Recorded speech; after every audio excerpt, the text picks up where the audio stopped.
So obviously Stellar Blade is gonna suck all the air out the room, but what about all of the other game releases? Or what about all the other cool smaller games that are looking to come out in April? Where's the love for them? Now, as of this recording, it's April 12th. Some of the games that I was interested in, I've already purchased and played. Games like Children of the Sun, games like Turbo Kid, which is on PC, and games like Frog Monster. And I'm joking, I don't even know what the hell that is. I just saw it on the list. But I personally have 4 to 5 other games that I'm very, if not equally excited as I am for Stellar Blade, that I believe you should keep your eye on, and I believe it's going to be worth your time and worth your money. I will have timestamps down below for each game, for each breakdown. So please comment down below, let me know which one you're most excited about, which one is going to get your hard-earned money. Now, the first one that caught my attention is actually probably the weirdest game on the list for the month. A game called Halibut. This is one of the most artistic, interesting looking games I think I've ever seen. So Halibut is a narrative game about friendship and a life on a city-sized spaceship submerged in an alien ocean. So you get to join Harold as he explores a vibrant, retro future world in his quest to find the true meaning of home. And this one is extra special to me because this is an indie game. It's made by a very, very small indie team named Slow Bros that's based in Germany. They've been doing it since about 2015. All friends, very diverse backgrounds. So up to this point, they've made about 3 different games. Of course, Harold Halibut, they have Outcasted, and have a game called Clang Litter, which looks pretty interesting. So the gameplay is a little bit like stop motion. If you're a fan of like Robot Chicken or some of those animations and cartoons, I mean, you're gonna love this, like claymation more so. You remember like Celebrity Deathmatch on MTV when they used to do like the clay figures and got Stone Cold Steve Austin? And best of all, it's on every platform, PC, PS5, and Xbox. This is definitely gonna be one of the best games on Xbox Game Pass in my opinion. But if you're not on Game Pass, from what I can find, I think the price of the game is $34.99. I'm not sure exactly how long the game is, but I think there will be enough meat on the bone to justify that $30. I will make sure to leave the link down in the description below so you can wishlist it if you're on PC, PlayStation, of course if you're on the Xbox or Xbox Game Pass. Keep an eye on this one. Now this next game, Tales of Kenzera, is one that I'm personally attached to for a multitude of reasons.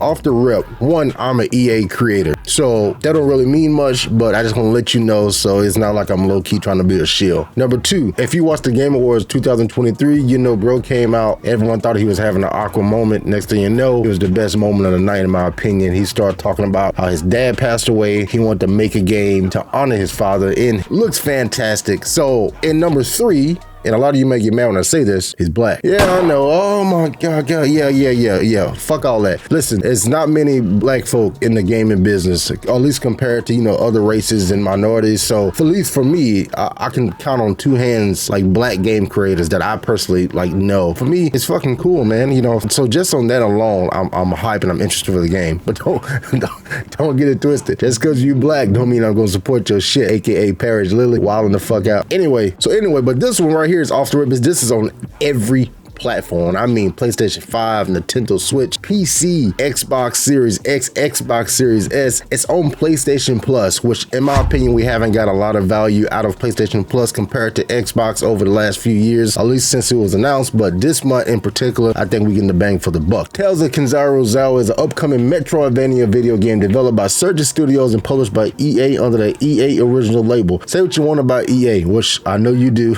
I had my thoughts as well. The EA Originals program is one of the coolest programs, one of the coolest open ideas that they have in gaming. It allows these game devs and creators to be free with their ideas, go off the wall with a game idea, so you're not just getting your traditional type game. I mean, even if you make a game like Immortals of Avium and you fail and you fire the studio, that's all fucked up. That is very true, but at least they got a chance to do something outside of the box that's not the typical quadruple A game that you see these days. Now, in particular, if you love Prince of Persia and the Lost Crown like I did, this one's going to be right down your alley. Now, they do have a demo still available, if I'm not mistaken. They had this during Steam Next Fest. You'll get to embark on a single-player story shaped by actor Abu Bakr Salim. He was a voice actor in one of the Assassin's Creed games as well, if not other games as well. And his best friend is Ben Starr, who is Clive Rossfield, who is the star of Final Fantasy 16, which we're going to get to towards the end of the video. So now I get to tap in with my inner African Dude, cut that shit. Yeah, when they first announced this and I saw that the price was $17.99, everybody was like, why in the hell is this game so cheap? And I believe the game was like 4 or 5 hours long, if I'm not mistaken.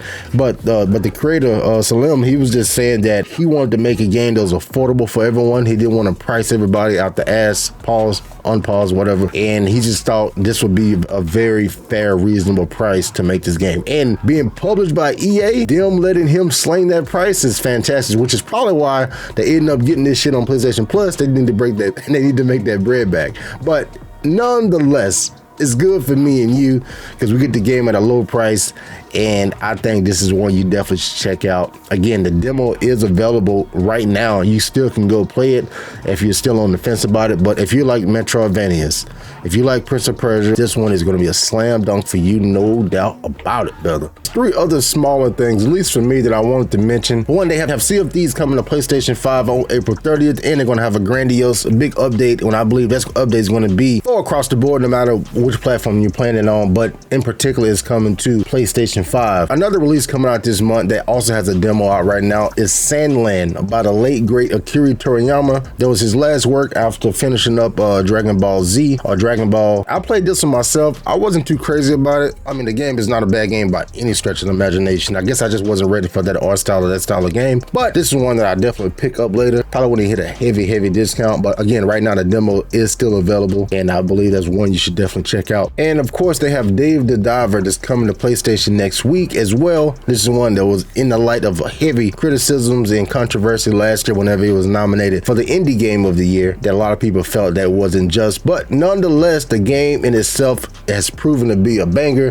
I've never played it myself, but I think this is time for me to pick this one up and give it a shot on my PlayStation Portal. So this is one you need to check out if you own PlayStation and you have PlayStation Plus. Why not? You're already paying for it. Now this next one, I got to loosen the hat. Quite possibly one of my top 5 favorite games of all time. It made me a Final Fantasy fan. As a person who hated Final Fantasy for the last 20 years, I never even blinked an eye at it. I was not interested till Yoshi P dropped that Final Fantasy 16 demo, and I played it here on the channel, and it absolutely changed my gaming life. We went on to beat that game with a 12-hour video. Even now, if you're not subscribed to this channel, as I know you're not right now, and you click on my profile, the first video is going to show it's my 12-hour crying fest, Final Fantasy 16. I personally enjoyed this story. I love this game much more leaps and bounds than I've enjoyed Final Fantasy 7 and Final Fantasy 7 Rebirth. But again, that is me and that's my preference. I know you Final Fantasy fans get crazy. Don't bring that shit here. Shortly after that, they gave us the Echoes of the Fallen DLC, which again, we played right here on the channel. That boss battle took me 17 hours and I play on easy mode. It took me forever, let alone just getting to the boss. But nonetheless, we had a good time. My Final Fantasy community showed up, and now still aligned from the new World Heavyweight Champion in WWE, Cody Rhodes. It is time for us to finish that story. The Rising Tide DLC. Now, if you bought the expansion pass, you know, you get the Echoes of the Fallen and the Rising Tide. It's only $24.99, but I believe if you have purchased them separate, I think it's like $15. So you get a bit more of a discount as per usual if you bundle it together. Now, all this goes down before the final battle with Ultima at the end of the original Final Fantasy 16 story. This is right in between, similar to the exact same as the previous DLC. An unmarked letter arrives in the hideaway containing a request. Most curious, the dominant of Leviathan, long lost econ of water, is in need of rescue. To heed this call, Clive and his companions must journey to Mycedia, a hidden land under a blue sky, where they will uncover the tragic history of forgotten people. First DLC was about 4 hours. I hear this one is much longer. This one's around 7 to 8 hours, so that's going to be lit. It's going to be a whole lot of spamming buttons, I'm sure. Oh, here on the website, it actually gives you the steps to unlock the new quest. I may make a guide for this. But anyway, I was going to make one big final video on this, but I'm so emotionally drained from Final Fantasy 16. I don't really have much more to say. I want to finish the story. Then I have my final closing book thoughts on this, because I know this is the last DLC. This is the last we're going to see of Final Fantasy 16 until it comes to PC and y'all also get to experience its glory. But I am so excited. I deleted my file of Final Fantasy 7 Rebirth. I had a 6-hour up to this point a 6-hour playthrough. I was at chapter 10 or so, and I just had to, I went cried in a hole somewhere once I realized I deleted that file on accident. I deleted Final Fantasy VII Rebirth. It's a mess right now. I'm gonna go back to it, I promise, but right now I gotta finish this story. Now, last but not least, the one I am most excited about, the one I am more excited about than Stellar Blade itself, that's saying a lot, in Final Fantasy 16 DLC, No Rest for the Wicked. Now, for me, if you was to be playing Elden Ring, which I'm on my 4th playthrough right now, I'm playing on PC doing a mage playthrough, show you how much I love that game, and I hated it at first. When I see this game, to me, if someone was to see me playing Elden Ring, pull back the camera and stand up with it and tilt it down and leave it there and mess with a filter or two, I would think I'm still playing a From Software game. This is created by Moon Studios, the same people that made the banger that's called Ori and the Will of the Wisp. Now, I personally hadn't played Ori and the Will of the Wisp. I have it downloaded, I purchased it, 5-star rating on Steam. This is one of the greatest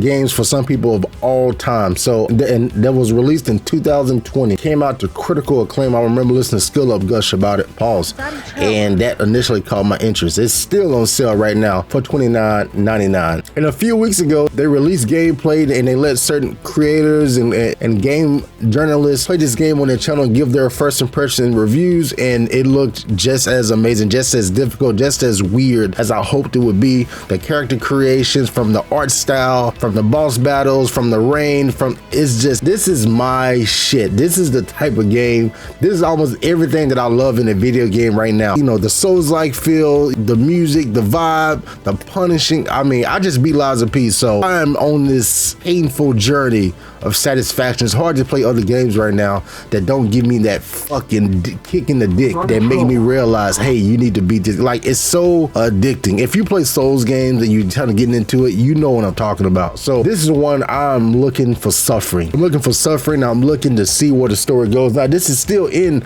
early access.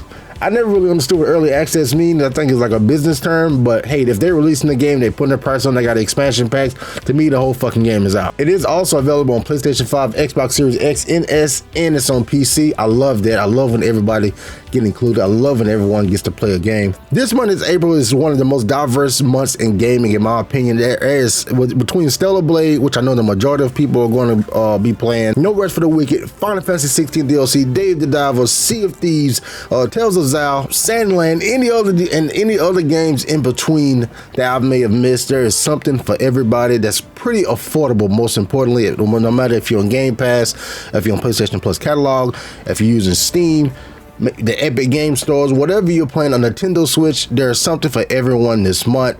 It's a slow year compared to 2023, so these smaller games really getting time to shine, really getting time to flourish, and I, for one, am enjoying it. And thank you so much. Please subscribe to the channel if you want more videos like this, going to help your purchasing decisions. I will be doing a full breakdown video on Stellar Blade. I may or may not receive the game already from PlayStation, but I'm NDA'd out of my mind.